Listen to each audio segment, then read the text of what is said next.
करना। कौन बच्चा बताएगा कॉन्सोनेंट कितने होते हैं? 5। कितने होते हैं कॉन्सोनेंट? 21। वेरी गुड, शाबाश। 21 कॉन्सोनेंट, 5 वोवेल। अब मैं तुम्हें आज एक चीज पढ़ाऊं। तुमने कभी हर जगह पढ़ते हो ना सेंटेंस में ए लगता है, कहीं एन लगता है, कहीं द लगता है, पढ़ते हो? तो ये ए एन द अलग अलग क्यों लगता है, यही बात मैं पढ़ाऊंगी इस टॉपिक के अंदर। आर्टिकल्स किसे पढ़ाऊंगी? आर्टिकल्स, ठीक है। ए एन द जो होते हैं इन्हें क्या कहते हैं? आर्टिकल्स। क्या कहते हैं? आर्टिकल्स। वैसे इन्हें भी कहते हैं डेमोन्स्ट्रेटिव एडजेक्टिव्स। क्या कहते हैं? Demonstrative adjectives. क्या कहते हैं? Demonstrative adjective. इन्हें कहते हैं डेमोन्स्ट्रेटिव एडजेक्टिव्स। क्या कहते हैं? अब आर्टिकल जो है चार कौन से होते हैं? ए, एन और द, 3 होते हैं। ए एन द, दो को एक संग रखते हैं, एक को अकेला। ए एन को एक संग रखते हैं और द को अकेला। क्यों रखते हैं ये भी देखो। डेमोन्स्ट्रेटिव एडजेक्टिव्स होते हैं जो नाउन से पहले लगते हैं, ठीक है। आर्टिकल डेमोन्स्ट्रेटिव एडजेक्टिव होते हैं तो नाउन से पहले लगते हैं।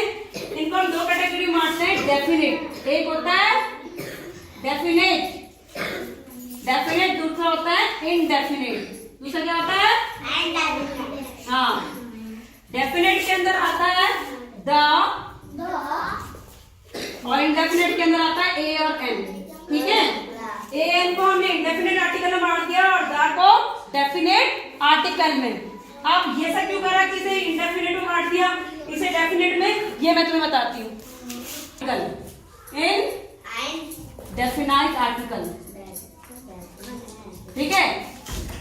इन्हें इंडेफिनेट आर्टिकल क्यों कहते हैं ये तुम्हें मैं बताऊंगी, ठीक है।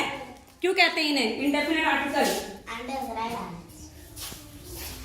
ये सबसे पहले देखिए ए, ठीक है। ए और एन, देखिए इंडेफिनेट आर्टिकल। ए का क्या यूज है? नंबर 1, ए वहां यूज होता है जहां कॉमन नाउन हो। नंबर 1 कॉमन नाउन, ठीक है। जिसकी स्टार्टिंग पहला जिस नाउन का पहला वर्ड का लेटर जो है क्या हो? कॉन्सोनेंट, ठीक है। यानी A E I O you से हटकर, ठीक है। आर्टिकल ए जो है कॉमन नाउन से पहले लगता है। कॉमन नाउन कैसा होना चाहिए? सिंगुलर, एक वचन हो, बहुवचन ना हो, अकेला हो, और उसकी पहला लेटर जो है वर्ड का कॉन्सोनेंट हो, यानी ए ई आई ओ ना हो, ठीक है। आगे समझ में? दूसरा आ गया एन। कोई बच्चा बोलो, सुनो ध्यान से। एन आता है, ये भी कॉमन नाउन के आगे आता है। कॉमन नाउन वो भी सिंगुलर होना चाहिए, सिंगुलर यानी एक वचन, ठीक है। क्या होना चाहिए?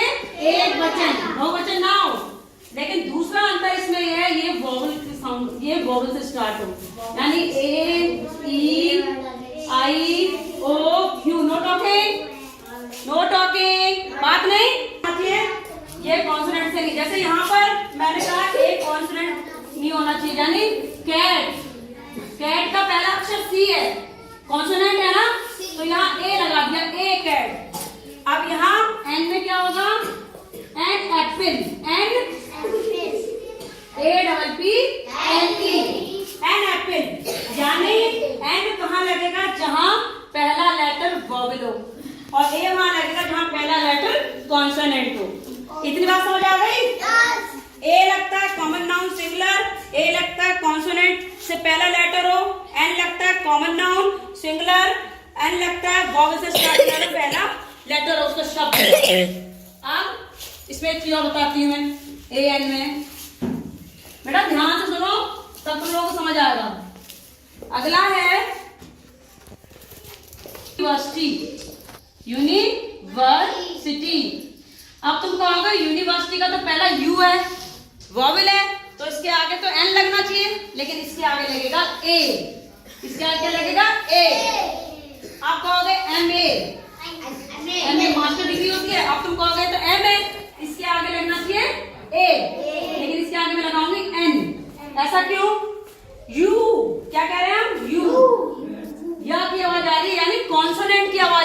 वॉवेल को तो नहीं आ रही, और यहाँ एम ए की आवाज आ रही है, यानी स्वर की आवाज आ रही है, व्यंजन की नहीं।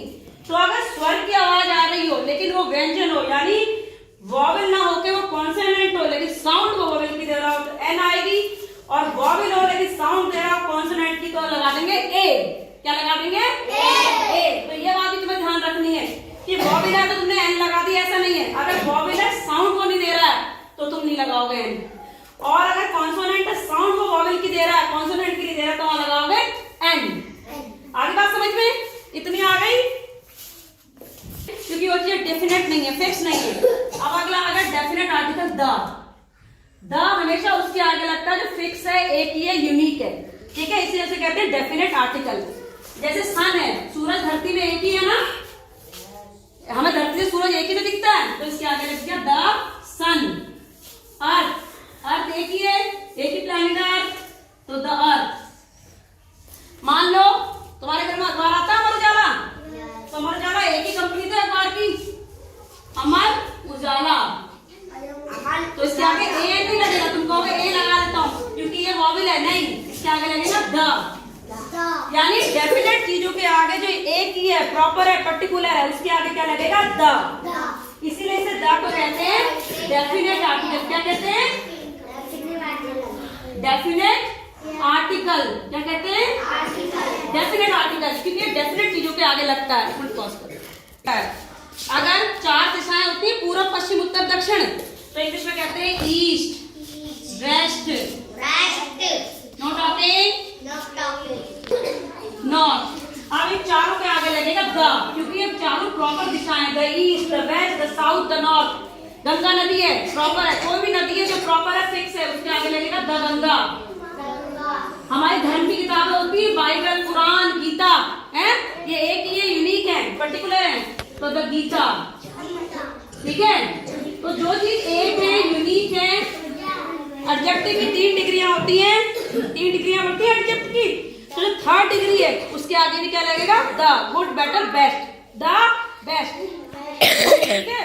1st डिग्री, 2री डिग्री और 3री डिग्री हम लिखते हैं गुड, 1st डिग्री है, 2nd, ठीक है, और 3rd जो सुपरलेटिव डिग्री है उसके आगे क्या लग जाएगा? द। समझ आ गया? द डेफिनेट आर्टिकल है, एन क्या है? Indefinite article. एन जो है कॉमन नाउन के आगे लगता है, वॉवेल और कॉन्सोनेंट के, और जो डेफिनेट आर्टिकल द है ये एक और यूनिक चीजें उनके आगे लगता है, ठीक है। आगे बात समझ में? ठीक है। कभी कभी ये कॉमन नाउन के आगे भी द लग जाता है, इसका कारण ये है कि हम कहेंगे अगर कॉमन नाउन के आगे द लग रहा है तो इसका मतलब क्या है? उस पर्टिकुलर चीज को हम इंगित कर रहे हैं, उस पर्टिकुलर चीज को क्या कर रहे हैं? इंगित। इतनी बात समझ आ गई? आर्टिकल क्या होते हैं? डेमोस्ट्रेटिव एडजेक्टिव होते हैं, ये नाउन से पहले लगते हैं, उनका बताने के लिए कि वो एक है, सिंगुलर, वो सिंगुलर है, और उनकी क्या दशा है, या वो परमानेंट है, पर्टिकुलर है, या कॉमन है, ठीक है। लगेंगे तीनों नाउन के आगे, लगेंगे तीनों नाउन के आगे। अब तुम्हें बताना है एक एक करके कि किसके आगे डेफिनेट आर्टिकल द आएगा और किसके आगे इंडेफिनेट आर्टिकल ए और एन आएगा। सबसे पहले मैंने लिखा सन, कौन बच्चा बताएगा सन के आगे क्या आएगा? ए आएगा, एन आएगा, द आएगा। हाथ खड़ा करो खाली, कौन बताएगा? सन क्या है? फिक्स है, एक ही चीज है, तो इसके आगे क्या आएगा? द। वेरी गुड, शाबाश, द सन। अगला है गर्ल, गर्ल के आगे क्या आएगा? एंड ए, एक लड़की है और ये पहला अक्षर कॉन्सोनेंट से शुरू है। फिर अर्थ के आगे ए एंड द में क्या आएगा? द। गलत बताया तुमने, द इसलिए आएगा, धरती एक ही है, इसके अलावा तो दूसरी धरती है नहीं, तो जो एक ही चीज होती है, यूनिक होती है, उसके आगे द। एम है लेकिन साउंड दे रहा है एक ही, तो आ गया एन। क्या आ गया? एन। चौक भी खराब हो गई है। एच के बाद ओ है, ओ क्या है? वॉवेल है, लेकिन एच क्या है? कॉन्सोनेंट। लेकिन हम हावर नहीं कहते, हम कहते हैं आर। क्या कहते हैं? आर। ओ से कहते हैं एच साइलेंट है, आर जहां पर एच साइलेंट हो वहां पर भी क्या आएगा? एन। यूनिट, ये है तो वॉवेल लेकिन साउंड दे रहा है कॉन्सोनेंट की, तो यहाँ पर ए यूनिट। बेटा डिस्टर्ब नहीं, है तो कॉन्सोनेंट, साउंड दे रहा है वॉवेल की, एम। यूरोप है तो वॉवेल, साउंड दे रहा है कॉन्सोनेंट की, ए। यानी अगर वॉवेल होने के बाद भी कॉन्सोनेंट की साउंड दे तो वहां पर एन लग जाएगा। और कॉन्सोनेंट होने के बाद वॉवल के साउंड रहे तो वो ध्यान चीजें रखनी है तुम्हें। आर के आगे क्यों लगा, एच हमेशा साइलेंट रहता है, ओ की आवाज है और इसलिए लग गया एन। और यहाँ एम में ए बोल रहा है ए, तो इसलिए एन। और सन ये प्रॉपर है, इसलिए लग गया द। तो तुम्हें आर्टिकल क्लियर हो गए? 3 होते हैं, ए एन द। ओके, कल मैं तुम्हें दूसरी चीज पढ़ाऊंगी, ठीक है।